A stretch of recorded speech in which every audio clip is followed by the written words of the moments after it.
There was no explosion, no announcement, no single moment when alarms went off, but one day money quietly stopped working the way people believed it did. Not because coins vanished or paper burned, but because trust began to slip without anyone noticing. And for most of history, money was never just metal or paper. It was a shared belief that tomorrow would resemble today. That value stored now could be claimed later.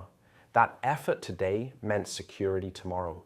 And for centuries, that belief held civilizations together more effectively than armies ever could, because markets don't function on force. They function on confidence. And confidence is fragile, invisible, and slow to disappear, until one day it does.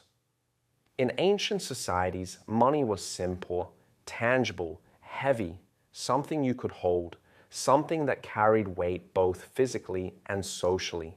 And when you paid someone, the transaction ended there.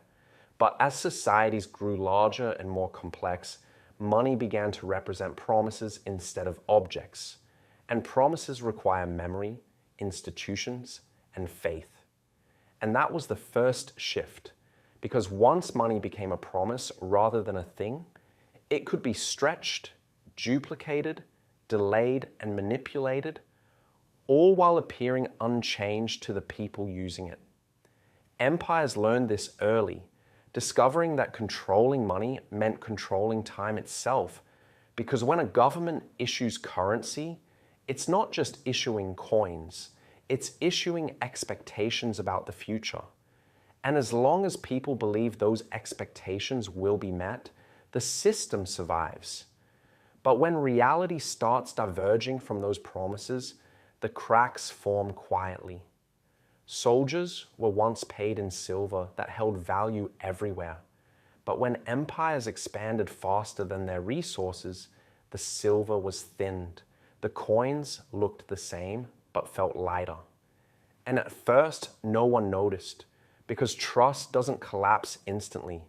It erodes slowly, transaction by transaction, and merchants adjusted prices. Wages lagged behind costs, and people blamed each other rather than the system itself. This pattern repeated across civilizations, not because leaders were foolish, but because systems reward short-term stability over long-term honesty, and debasing money solved immediate problems while pushing consequences into the future. And future consequences are always easier to ignore. Eventually, money stopped being a measurement of value and became a tool for managing behavior, because once value is abstract, it can be expanded without physical limits. And that's when money stopped reflecting reality and began reshaping it. In medieval times, credit replaced coin in many cities, allowing trade to grow faster than gold supplies. And this seemed like progress because markets expanded, cities flourished, and wealth appeared to multiply. But underneath it all was a growing gap between real production and financial claims. A gap held together only by confidence, and confidence works until it doesn't. When banks emerged, they didn't just store money, they created it by lending future value into the present. And this invention changed everything because it allowed economies to grow beyond natural constraints, but it also meant that stability depended entirely on people believing those future values would arrive. And the moment enough people doubted that belief, money didn't vanish, it froze. Markets don't collapse because resources disappear. They collapse because coordination fails, because people no longer agree on what anything is worth. And when that agreement breaks, money loses its function even if it still exists. Throughout history, this moment looked different every time.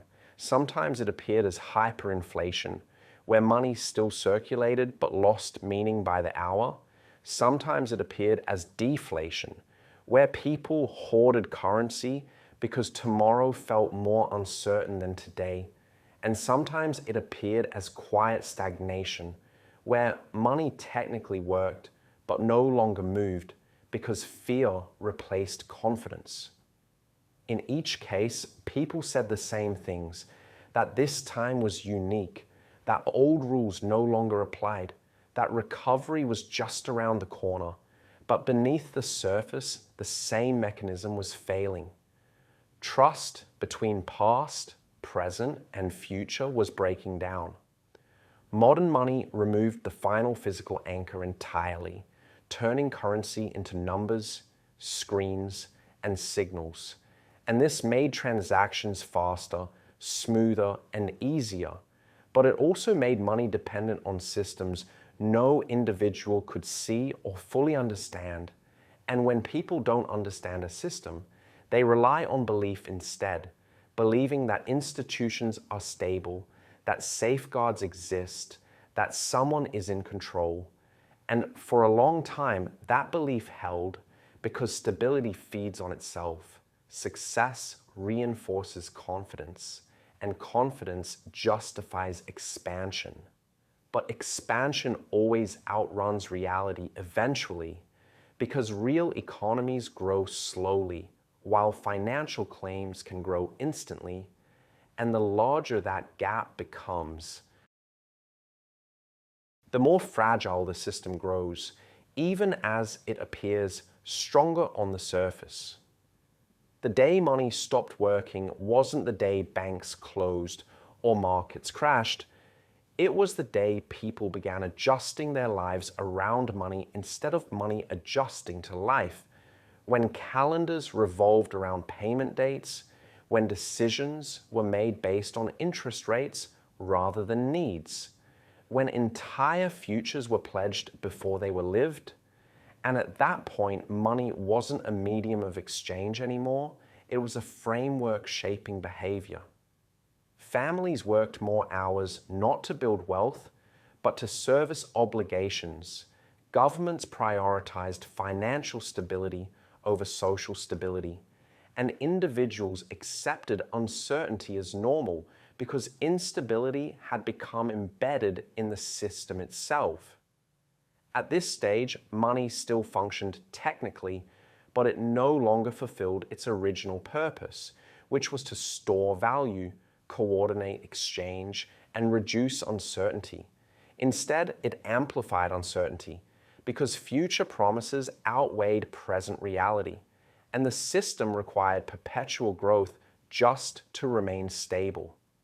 History shows that no society escapes this phase permanently because the incentives never change. Systems reward expansion, leaders delay consequences, and trust is spent faster than it's rebuilt. And when confidence finally breaks, it doesn't shatter dramatically. It fades, like a currency slowly losing meaning until people stop measuring their lives through it. When that happens, trade doesn't end, work doesn't stop, and people don't disappear, but money becomes irrelevant to the things that matter most, and informal systems replace formal ones. Barter returns quietly, relationships outweigh contracts, and survival depends more on access than currency.